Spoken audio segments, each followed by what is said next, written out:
You're listening to Built Together, the podcast all about Blacks united in leading technology, hosted by Audrey Bell-Kearney. These stories of innovation, collaboration, and upward movement will inspire and empower you. So take out a pen and paper and let's get the party started. Welcome, welcome, welcome, my people. Hello, hello, hello, hello. Let me see here. I got to get that out the way first. I got all this stuff going. I got so much stuff going on. Wait, hold on. That's the one. There we go. There we go. Hello, hello. Listen, guys, welcome to the second episode of Built Together. I'm your host, Audrey Bell-Kearney, and today my guest is Ms. Karla Hill, and we're going to be talking about the Black Tech Symposium up in Philly. Yes, the city of brotherly love. So, thank you so much for being here with me today. I'm so excited about Built Together and all the things that we're doing. And I know that you guys are getting ready for this wonderful symposium next week. So I'm glad you're here with me. And so tell us a little bit about who you are and how you got involved with Built and what people can expect from. Let's start about who you are first. That's great. Thank you, Audrey. Thanks for the invitation. I'm so happy to be here. I love people that just take action, right? So congratulations on the new show. My background, I'm human resources and career planning, 32 years in human resources in government. I also have my own firm focused on my strengths and my passions in terms of human resources services for businesses and career planning for small business owners as well as individuals. I just love for people to operate in their gifts, right? That's like art to me, right? Mm-hmm. When people know what their strengths are, what their skills are, and they go towards it. Right. I had a friend, a fellow Built member, connected me. He has a background in human resources, LaDon Lensley. He's been invaluable to the Philly symposium taking off, but he was a Built member, and he connected me with Built. My background is not in technology, but again, I just have a respect for people that operate where they're designed to be. And along my career, I've worked with technologists. And what I know is technology is not the answer to everything. A lot of times, we got to call IT. Now, if you have a jacked up system or operation or function, technology is not going to resolve that, right? Mm-hmm. So we have to do operations, we have to do our part, and then technology makes it even more efficient. Mm-hmm. So Peter asked me to become a board member because one of the things that leadership and operations should see is diversity, right? In thought. If you just have all technologists around or all HR people around, you don't get the innovation. The innovation comes when you have people of different types. So, and I'm a daughter of an immigrant and entrepreneur, born and raised in New York City. I live in Philadelphia now, but I just love my people, right? Mm-hmm. I want to make sure that people get full exposure, full opportunities. And that's one of the reasons that I'm with Built. Well, thank you so much. It's so funny because I don't consider myself being in tech either, even though people are like, girl, you so tech. I'm not really. Like, I'm the person that can find the apps and the softwares and make them work together. I guess. But I people that's in tech, they know tech. Like, they know how to code things and make things happen. I can kind of mish some stuff up together and make it happen. So I don't consider myself to be in tech either. However, I will figure out how to make some stuff work together. I will do that. So I'm super excited to be a part of Built, and I know you are too, because I think for us, a lot of times, even though you and I may not be in tech per se, we utilize technology all the time. And so, and somebody has to create those platforms for us to use. And so why not let Black folk do that, right? Why not let them understand that there's an opportunity for you to do these things that we do. One of the things I'm super proud about is Calendly. Calendly, a lot of people use Calendly and they don't know that the founder is Black. And I was like, holy crap, I didn't know he's Black. I did not know that. I have Acuity, so I might need to change over to Calendly. Yes. I did not know that. Yes, he's a Black gentleman. He's right here in Atlanta. A lot of people don't know that. And so, that's a proud moment for us because, and I'm trying to get him on Built. I'm trying to get him on the show because I want him to come on and talk about, how did you make that happen? That's a successful business that people all over the place are using. So I'm excited to try to get him on the show. But so you guys are hosting this symposium. What can people expect from the symposium, and why? Like why? Well, let me stop right there. I want to back up a second. What is the state of technology in Philly? Like, is there like, because I'm in Gwinnett County here, and we have Peachtree Corners, which is where our tech hub is, and then of course down in Atlanta, which is a little bit further down south, they have everything in Atlanta, but Gwinnett has Peachtree Corners. So we have what's called Curiosity Lab here. And I just talked about it this morning. They have the autonomous car that's going to be driving around like in 2 weeks, where you can just get in the car and it's going to drive. Like I don't know if I'm ready for that jet yet, but it's here. So what is the state of tech in Philly? What is it looking like for you guys as far as Black people and how concerned? That's a great question, Audrey. So one of the slogans or one of the catchphrases in Philadelphia is eds and meds, right? So meaning we have probably at least 25 educational institutions, including Drexel University, Thomas Jefferson University, both known for innovation and startups, University of Penn, Ivy League organizations, and University of Penn Hospital.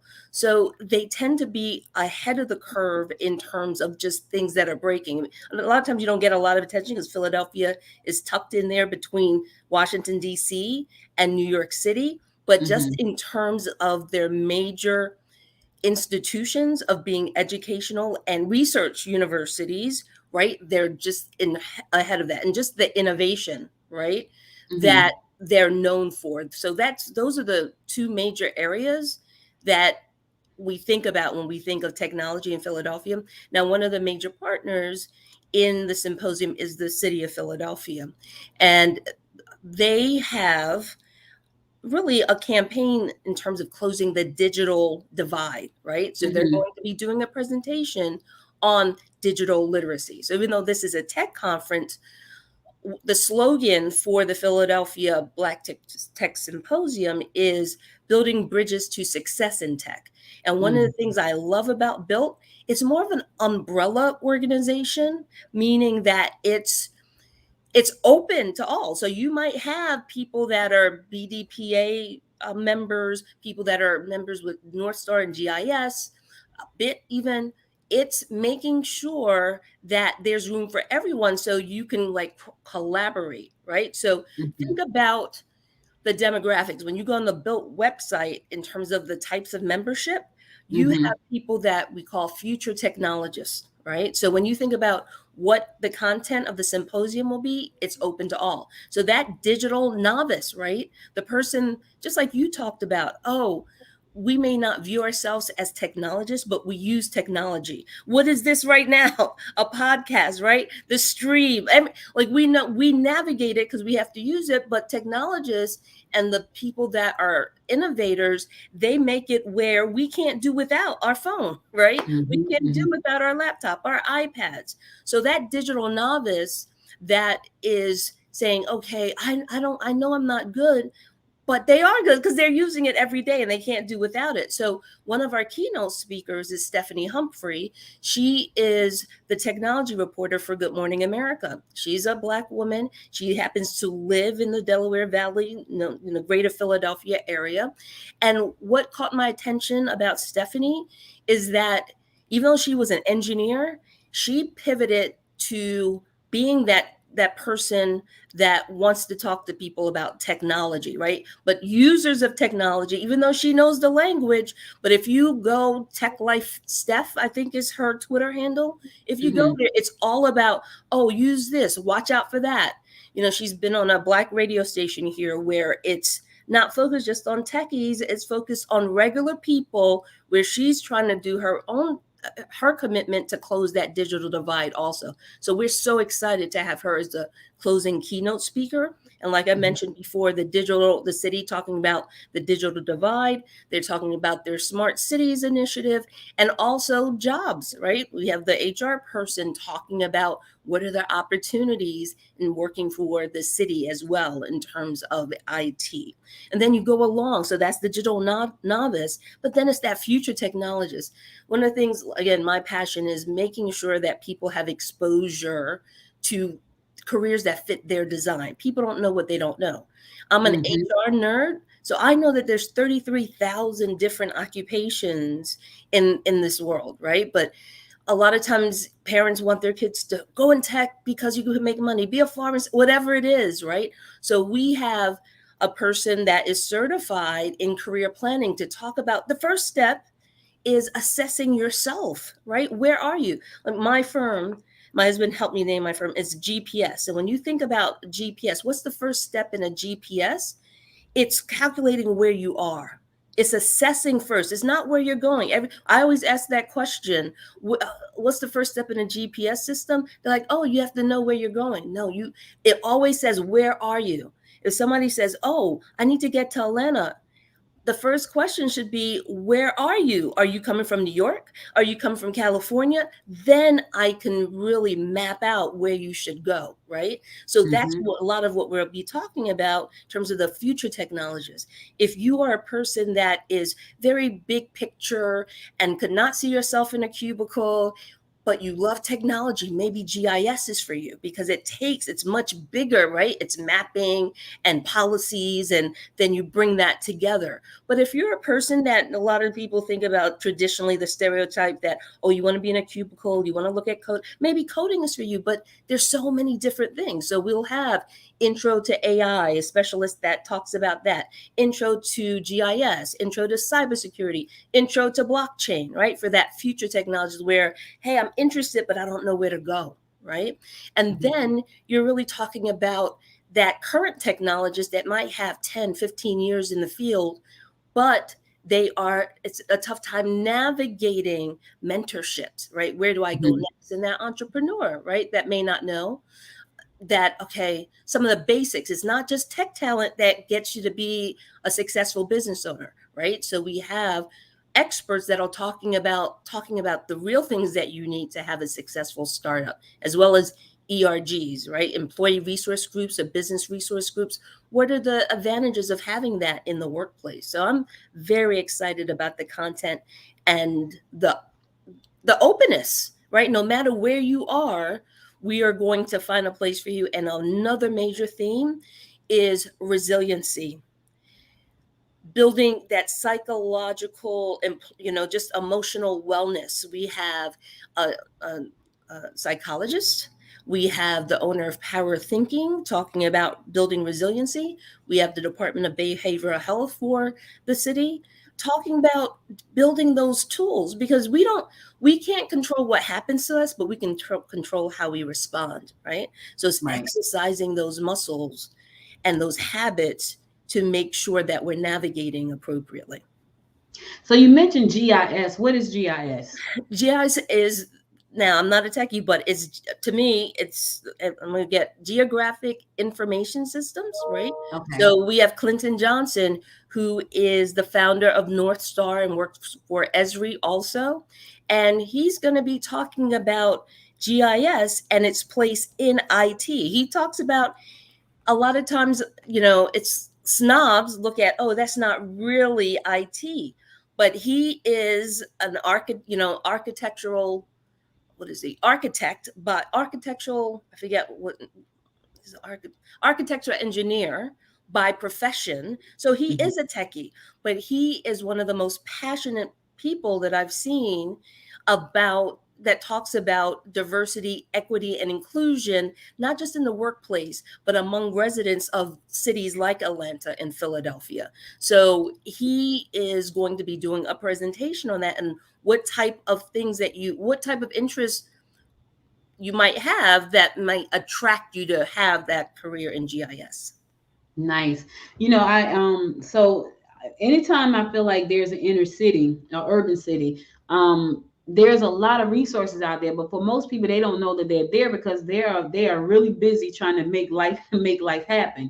And so one of the things I wanted to ask you about was Philly, because when I think about Philly, I grew up in Newark. So when I think about Philly, I think about Newark. I think about Atlanta. I think about like these urban cities and opportunities that are there. And when I look back, I'm like, man, there probably was a lot of opportunities in Newark that I had no clue about.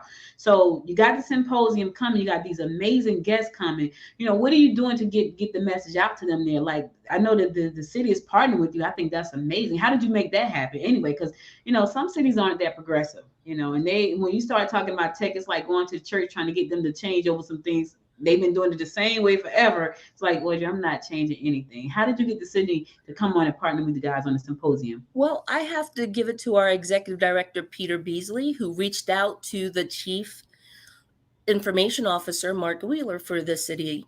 And like you said, I mean, just in terms of what they're looking to do, he responded to Peter's unsolicited email, reaching out, right? So again, it's like they were ready.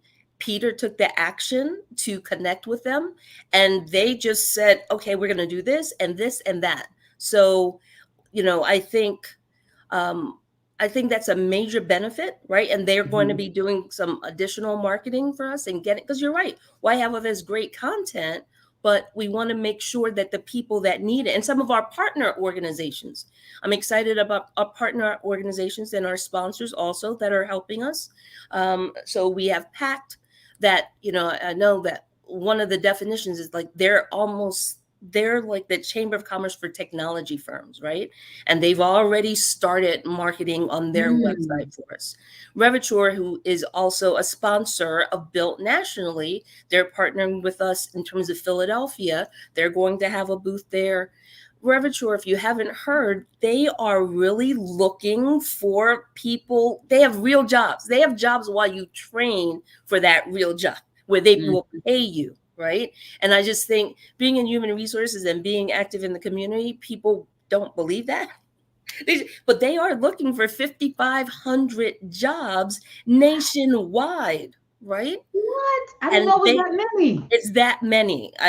So it's just a wonderful opportunity. And just like you said, Audrey, sometimes it's a gap between what people, my HR colleagues like, oh, I can't get my positions filled.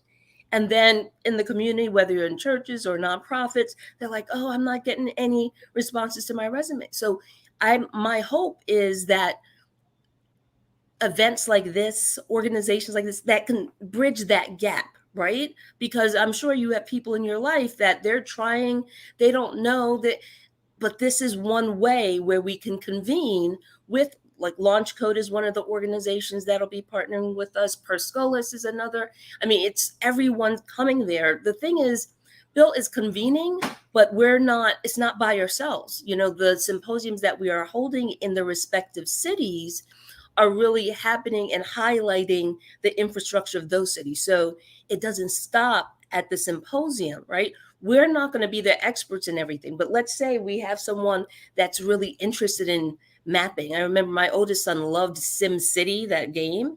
Imagine somebody showing that in 7th grade. Maybe they are interested in GIS. So we can guide them to Northstar, no pun intended, but that's the name of Clinton's organization, Northstar, GIS Northstar, right? And it's that, Frederick Douglass papers, a play on all that, but it means something. Right. So again, if they hear Built, they're like, okay, we may not have it, but we want to be able to guide you to the resource that you need to take that next step. Right. So at the closing, we want to say, okay, it's a call to action. We can't just sit around talking all the time. Right. And people like you that want to do well and reach out. But what's the next step? So I ask each participant that registers, hey, this is not just a feel-good moment, right? Oh, this person, Sylvester Mobley, who is one of the top tech leaders in Philadelphia, he's one of the keynotes. Now, the thing is, he's going to be there, he's going to be inspirational, but what are you going to do, right? So yes, you can be inspired by their stories, but we are making sure that there's access to resources for it, no matter where you are in your journey. Yeah, and I think that's so important because there's a ton of conferences all over the place all year long. No matter now, since we've been virtual, it's even more. Before you had to kind of plan it out. Now it's like, hey, we'll do a conference next month. So you have those type of resources, but then after the conference, then what? Like what's the next step? And I find that once you leave, you're all pumped up, and then you got to go home and get back to real life. And it's like, okay, so I just went to this amazing conference. Now what? So the fact that you guys are saying, you know what, we're going to make sure these resources are going to be there once you leave the conference, I think that's amazing. That's why I like this platform, because I can bring on great guests like you and Peter and all of the other ones that's going to follow you to say, listen, we're here, but here's where you need to go. And I want to talk about Reviture for a minute, because I got a funny little story. So when I saw Reviture was like really looking for people, right, to learn how to code, I'm like, I'm going to learn how to code. So this is what I said, Karla. So I text people like, hey, how do I register for the coding, right?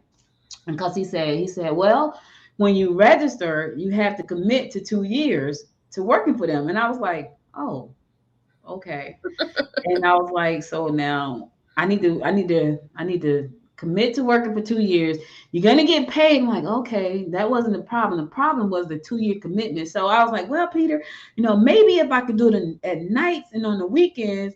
And what he was really saying to me was, Audrey, when are you gonna have time to learn the code? Like, when are you really? And I had to think about that for a second, because in my mind, I'm like, I got this idea for a podcast media platform, right? It's a tech thing.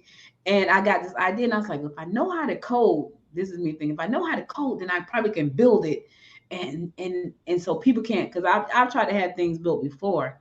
And if you don't know what you don't know, people can tell you anything. But because I knew just a little bit of something, there were some programmers out there who could not pull the wool over my eyes. I still lost money, but I was able to not lose more than I should have or could have, because I knew just a little bit. And so I was like, well, I think if I go to Reviture, they teach me how to code, I'll know how to code. So in reality, he was like, how, when are you gonna have time to do that? So when I stopped to think about it, I was like, yeah, you're right. I don't have time to go learn how to code right now. But I like what they're doing. I think the fact that they are trying to fill 5,500 positions, and they're saying, listen, come and work with us. We're gonna train you. You're not gonna make a ton in the beginning, but we're gonna train you, and you can do really well after you get the training. I think that's amazing.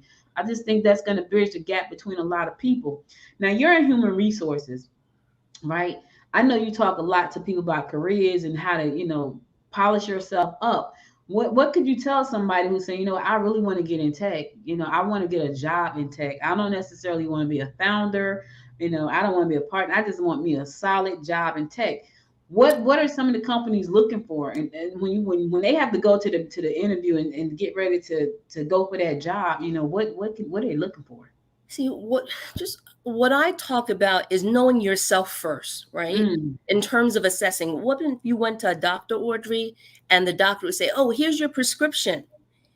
You didn't give them any data in terms of your symptoms or what was going on. So I really believe the first step is some type of assessment to take, so you know what you like. You don't really know what your personality, your values, your interests, the skills, to making sure it's the right design first, right? Once you know, and again, it's the most beautiful thing when you see someone that knows what they want to do, right? And sometimes it's the exposure, sometimes it's programs and researching and really finding out, hey, I know, like, there's certain people that can't be in an office,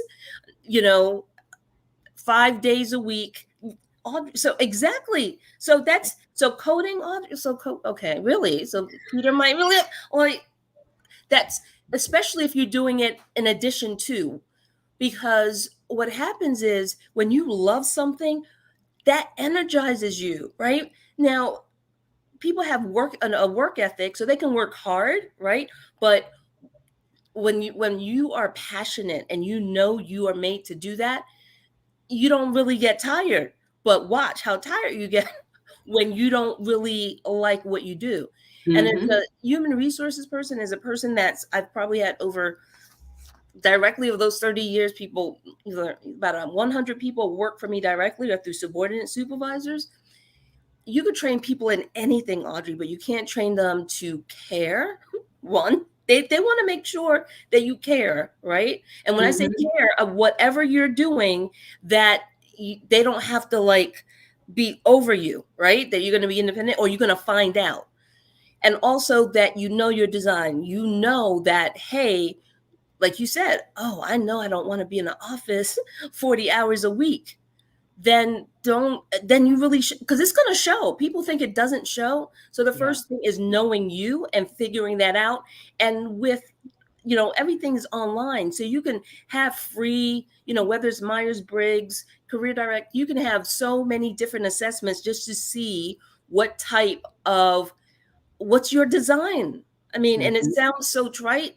And, with my sons, when I would visit colleges, I would see the career planning offices empty, right? That's part of your tuition, paying for that office. And they all have assessment tools to figure that out. So you can, at the very least, eliminate certain things that where there's not a fit. If you don't really have a natural curiosity and a commitment to research something or find something out, then that may not be a fit for you of being that analyst. Like, people that are designed to say, I'm going to focus and find out the answer. That's more analytical, right? If someone wants to just go step by step. So that's why I'm saying it's so important to know what you're looking for, because skilled interviewers will find that out. So you need to find it out before they find it out. And then you're out in the street because you weren't designed for that job, right? Find a job that you're designed for. And there's not, again, people don't know what they don't know. So like I talked about 33,000 different jobs globally, but people they know what they see. They see doctors and police officers, but they don't see the people behind the scenes, right? So just do a little bit of research beforehand before you just jump out there and say, I want to go in tech. Tech is so broad. It's too broad.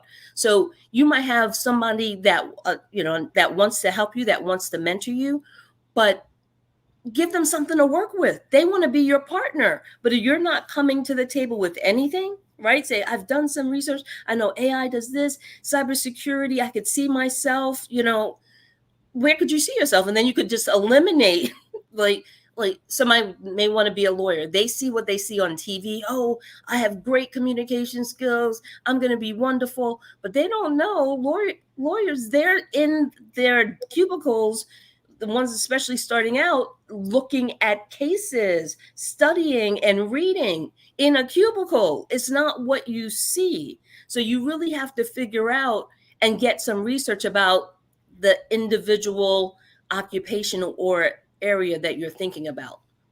And I will say this, Karla, you're absolutely right. There are so many areas in technology that you can go into. And I give you a prime example. Like, I don't consider myself a techie, but like I said earlier, I will find a way to make things happen, right? So I do this podcast, and you guys can't see behind the scenes, but I got all kind of little wires hooked up and things like that. That's because I try to make sure that the show is a good show. So I want to make sure I got the light right. I got this kind of camera, I got that kind of mic, this kind of speaker. So earlier I was doing a phone conference with someone, and I'm freaking out because I'm like, why can't I hear her talk? Because she was talking. We were doing a LinkedIn. LinkedIn now lets you do LinkedIn Live. LinkedIn Live. Live. They let you do LinkedIn Live, but now they let you do a LinkedIn meeting, which I thought that is really cool.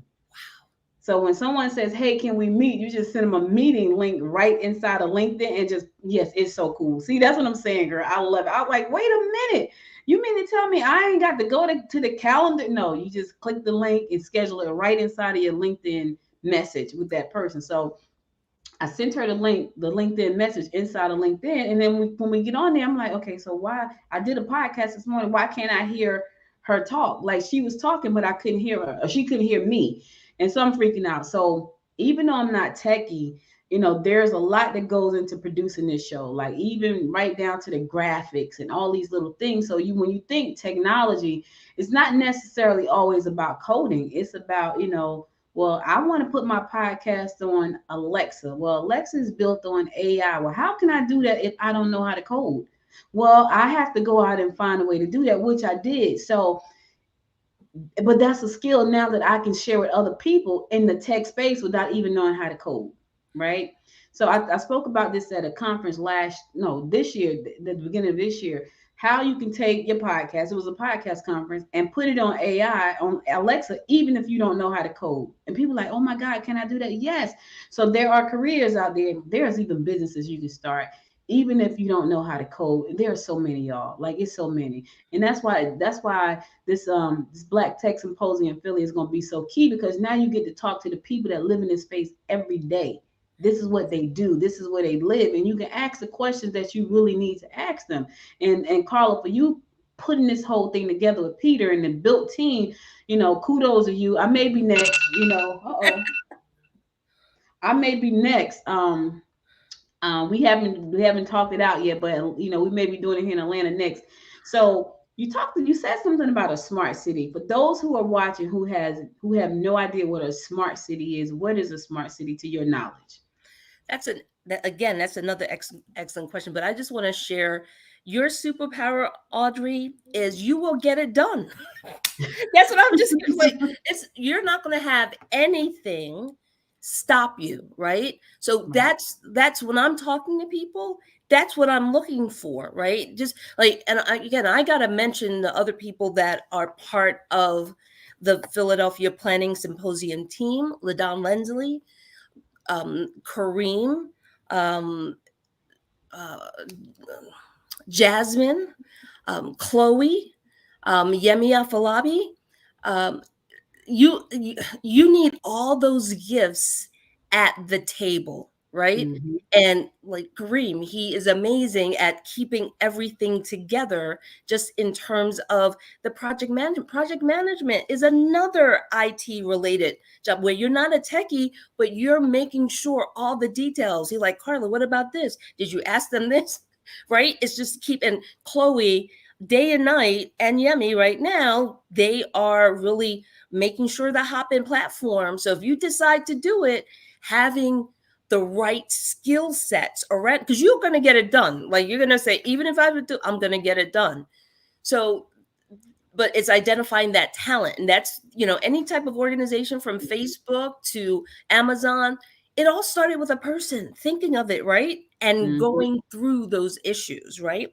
So in terms of smart cities, my knowledge, right, is making sure, and this is not the technical version of it, and that's why we're having a whole session just on smart cities, but it's making sure that the technology is in place to ensure that people have access to technology, right? One of the things, like, if there's, people in our communities, maybe all they have is their cell phone. They don't have a laptop. But imagine if you can go out, right? And there's like there's a Wi-Fi just in the city, is built in the infrastructure, right? It's much deeper than that, but the way that and techies are going to love it, because they're going to talk about the more detailed versions of it. But that's the way I see it, where you could level the playing field, where if you don't have certain things, you can just go out with whatever you have and have access to the world. Right. So there are teams of people that are working on that.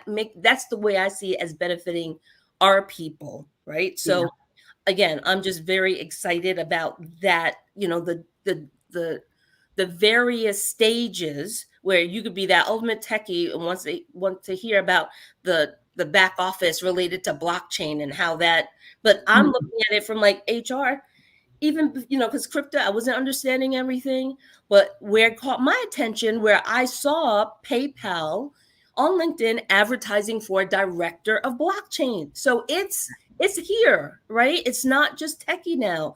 People are seeing that we have to get an understanding, and that's where the opportunities are also. So if they're looking for directors of blockchain, that means there's staffing, and then there's opportunity. Technology will continue to grow, but we have to be able to continue to grow. Once you stop learning, that's it, right? Yeah. I mean, so you have to be able to make sure that you are staying ahead of the curve. Yeah, you definitely do, because I tell people this all the time. Technology is not going anywhere. It's here to stay. It's going to outlive us. It's going to, it's going to keep spreading and expanding. It just really is. So it's not, from the way we eat, to the way we dress. Like all these things are here like right now, to the health and wellness that we like. A lot of us are so like, I want to be healthy. Well, I was telling my husband last night, and this is some freaky stuff, but they were talking about this guy in China, how he took these twins and I think he cloned them. He went to prison though, because it was against the law.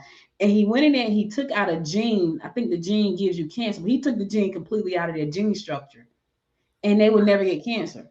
Now that sounds amazing, but that's technology and medicine. That's biomed, bio-life.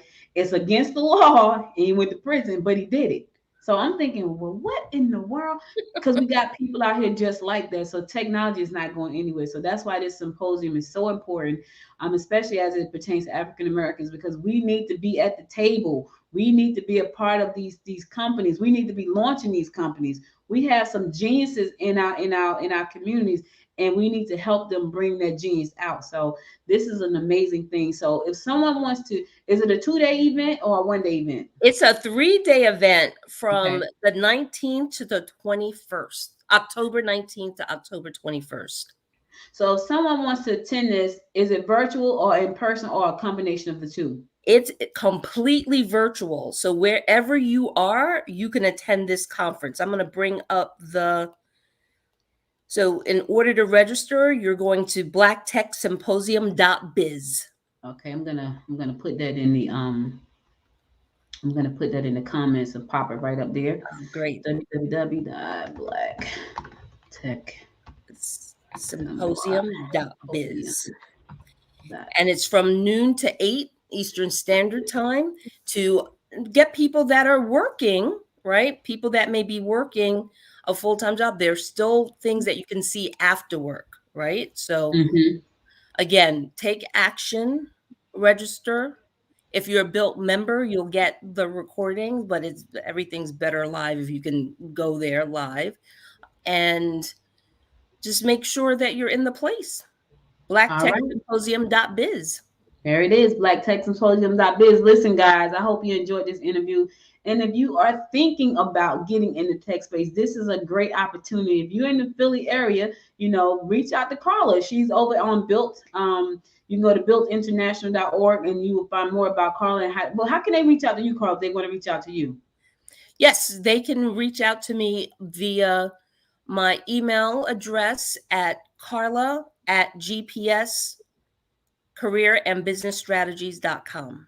All right. Karla, thank you so much for being my guest today. I really appreciate you. And whatever I can do to help you, spread the word, that's what I'm here for. That's what this platform is here for us to spread the word, to share the knowledge with everybody so that they can take advantage of all these wonderful opportunities that are about there and have resources, that they could use to move their careers forward. So thank you again for being here. Awesome. My pleasure, Audrey. Take care. Thank you again. You're welcome. All right, guys, listen, that's all I got for you today. I'll be back again next Monday with another great guest on Built Together. And we'll be talking more about what do we need to be doing to build a gap between Blacks in tech space and how you can be a part of that. So if you like this episode, be sure to share this episode with your friends, your families. Also, just subscribe to the show as well. Check out the Black Tech Symposium, October the 19th through the 21st. That's next week. It's totally virtual. Go and register. And be a part of that. If you know somebody who's interested in tech, this is a great opportunity for them to find out more about it. I will probably be doing a symposium here in the Metro Atlanta area in 2022. So I'll keep you posted about that. Listen, you guys stay safe out there, and I'll be back again next Monday at 6 p.m. to bring you another great guest. Until next time, my good friends, until next time, make it a great day. Bye, y'all. You've been listening to Built Together, the podcast all about Blacks united in leading technology, hosted by Audrey Bell Kearney. If you enjoyed this episode, be sure to subscribe to the podcast and share it with your friends. To support the podcast, visit us on the web at www.builttogether.com. That's www.built2gether.com. Follow us on Facebook and IG at Noise Media Network.